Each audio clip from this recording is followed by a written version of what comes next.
Last night, I tried to sneak into the kitchen like a ninja. The mission? Ice cream. The challenge? Get there without waking anyone. Easy, right? Wrong. Step 1. I got out of bed like a silent shadow and immediately stepped on a Lego. My whisper scream was so intense, I think I summoned spirits. Step 2. Made it to the hallway. Forgot how loud the floorboards are at night. Every step sounded like I was playing the drums with my feet. I froze like a statue every 3 seconds, just in case someone heard. Step 3. Finally reached the kitchen.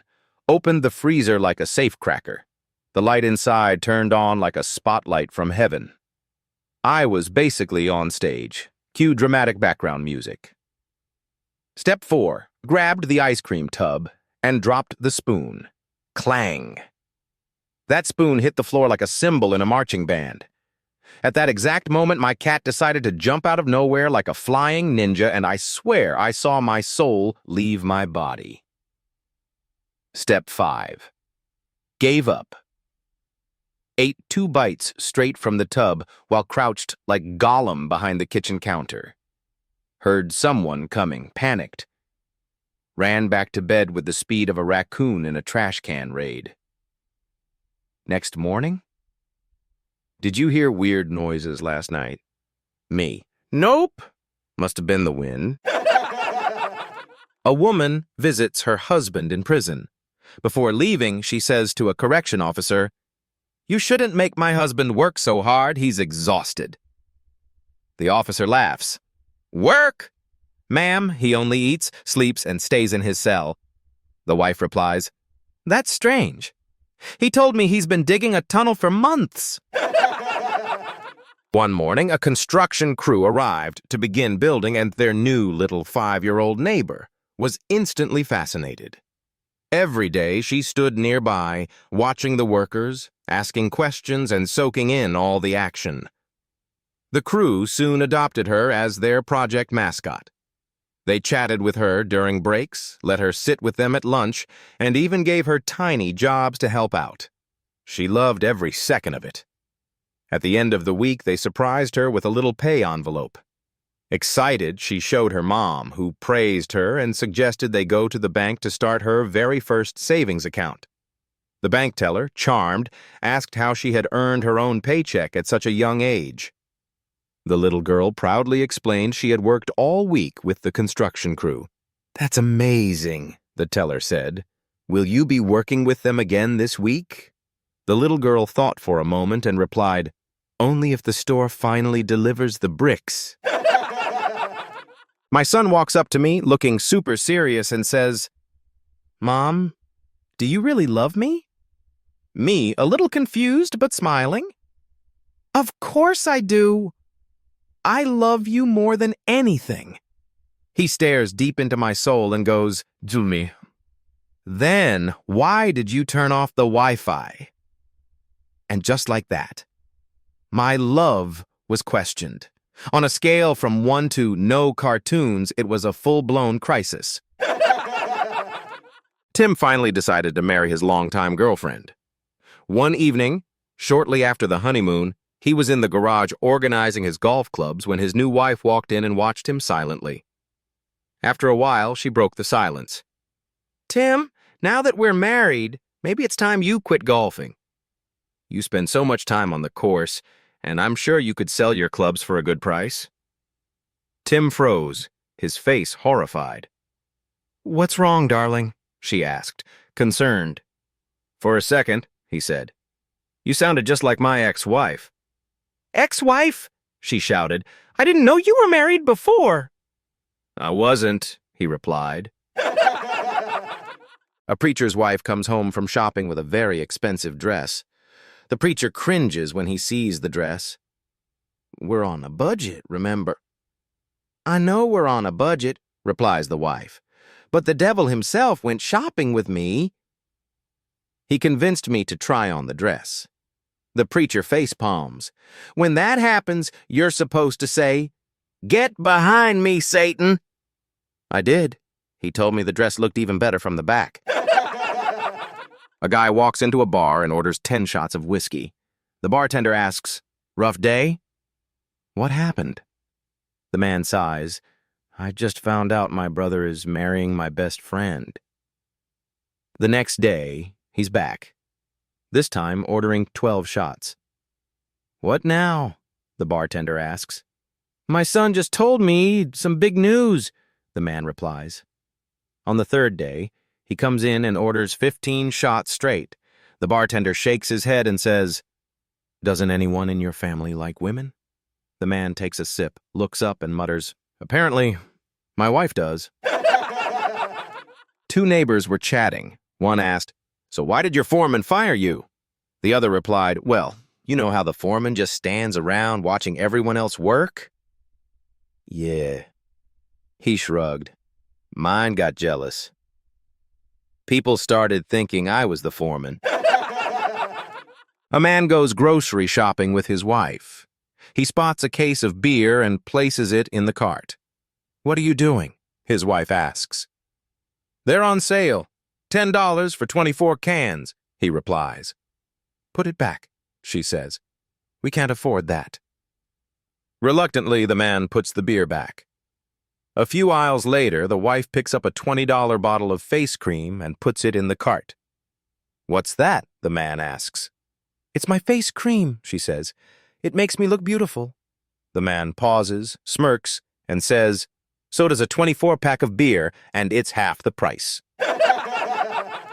A police car pulled up in front of Grandma Bessie's house, and out stepped Grandpa Morris.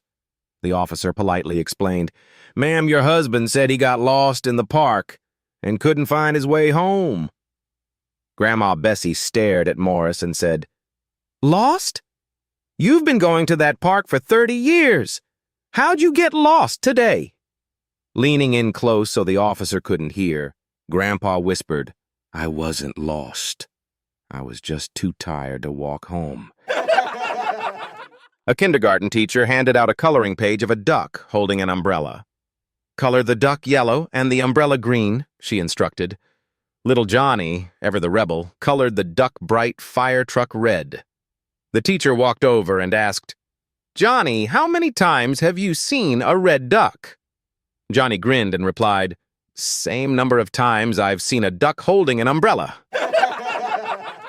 A woman's husband had been in and out of a coma for months, and she faithfully stayed by his side every single day. One day, as he regained consciousness, he motioned for her to come closer. With tears in his eyes, he whispered, "You know something? You've been with me through all the tough times. When I got fired, you were there. When my business went under, you stood by me. When I got shot, you never left my side. When we lost the house, you stayed. And when my health started to fail, you remained right here." Overcome with emotion, she softly asked, "What is it, my love?" He sighed deeply and said, "I think you might be bad luck." An elderly lady dialed her local bank, but instead she was connected to a call center. "Is this the High Street branch?" she asked. "No, madam," replied the operator. "All calls are now handled centrally as part of our company policy." "Well, I need to speak to the branch," she insisted. "Madam, if you tell me your query, I'm sure I can assist," the operator said confidently. The lady hesitated. "I don't think you can help." "I really need to speak to the branch," the operator pressed on. "I assure you there's nothing the branch can do that I can't handle for you." With a sigh, the elderly woman replied, "All right, then. Can you check the counter and see if I left my gloves there this morning?" An old man from Alabama moved to New York and decided to look for work. He walked into a massive department store and asked for a job. The manager, intrigued, asked, "Do you have any sales experience?" The man nodded confidently. "Yes, sir. I was a salesman back home in Alabama." The manager liked his enthusiasm and hired him. "You start tomorrow. I'll check in after we close to see how you did." The first day was tough, but the old man persevered. At the end of the day, the manager came to check on him. So how many customers did you sell to? The man smiled and said, Just one. The manager was furious. One? Our salespeople averaged 20 to 30 customers a day. How much was the sale for?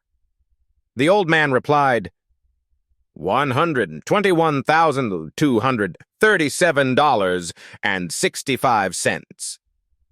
The manager's jaw dropped. What on earth did you sell?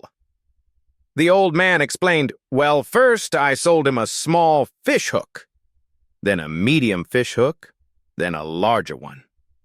After that, I sold him a fishing rod. He mentioned going fishing on the coast, so I took him to the boat section and he bought a twin-engine Boston whaler. Then he realized his Honda Civic couldn't tow it, so I sold him a truck. The manager, still in shock, asked, A man came in for a fish hook and you sold him a boat and a truck? The old man grinned. No, sir. He actually came in to buy tampons for his wife. I just said, Your weekend's shot. You might as well go fishing. The next day, the old man got a promotion. A woman goes to the dentist. She removes pants, lies back in the chair, and puts her legs up. The dentist, surprised, says, Excuse me, ma'am. I'm not a gynecologist. The little old lady looks at him and replies, I know. I need my husband's teeth back. A young Johnny from a small town moved to the big city and got a job at a huge superstore. On his first day, the boss came down after closing and asked, Boss, how many sales did you make today? Johnny, one. Boss, just one? Our people usually do 20 or 30. How much was it for? Johnny, 100. $1,237.64. Boss, what? What did you sell? Johnny, first I sold him a small fish hook, then a bigger one, then a whole fishing rod. When he said he was going to the coast, I sold him a boat. Then I told him he'd need a truck to pull it, so I sold him a 4x4 Blazer. Boss, wait. You're telling me a guy came in here to buy a fish hook and you sold him a boat and a truck? Johnny, no, sir. He came in to buy a cooler for a picnic. I just figured his weekend plans needed an upgrade. They had been arguing for days. Who was better at getting things done? St. Peter or Satan? God had finally had enough. Enough, he thundered. I'm giving you both a 2-hour computer test. Whoever does the best work wins. So they sat down at their keyboards. They typed, they clicked. Spreadsheets, emails, presentations, Photoshop, genealogy, charts, even greeting cards, they did it all. Then, 10 minutes before time was up. Boom! Lightning, thunder, power outage, total darkness. When the lights came back on, Satan was furious. My files, my work, it's all gone. But St. Peter, he just calmly hit print. Satan screamed, That's not fair. How did he still have everything? God smiled and said, St. Peter saves. George was planning on going out with the boys when his wife told him that he wasn't leaving the house. George's wife, the last time you went out with your friends, you got so drunk that you puked on your shirt. George, but honey, I promise that I won't drink a drop of alcohol all night. So after begging his old lady for an hour, George got the okay to go out with the guys as long as he stayed off of the booze. George met up with the guys at a local bar and proceeded to get faced. After about 3 hours of guzzling liquor, George blew chow all over his shirt. George, the old lady is going to throw out of the house for getting drunk and puking on my new shirt. Bill, George's best pal, gave drunk George an idea of how to keep from getting in trouble with the wife. Bill, all you got to do is have a $20 bill in your hand when you walk through the door. Then, when she accuses you of barfing all over yourself, just tell her that some other drunk puked on you, and that he gave you $20 to get the shirt cleaned. So, when drunk, George walked into the house with money in hand, his wife was waiting for him in the living room. George, wife, I knew that your drunk would spew bile and booze all over that new shirt. George, Honey, let me explain. This drunken fool at the bar puked on me and gave me $20 to have it cleaned. His wife snatched the money out of his hand and observed that he was holding two $20 bills. George's wife, "Is that so? Then where did the other $20 bill come from?" George, "Oh, that's from the guy who in my pants."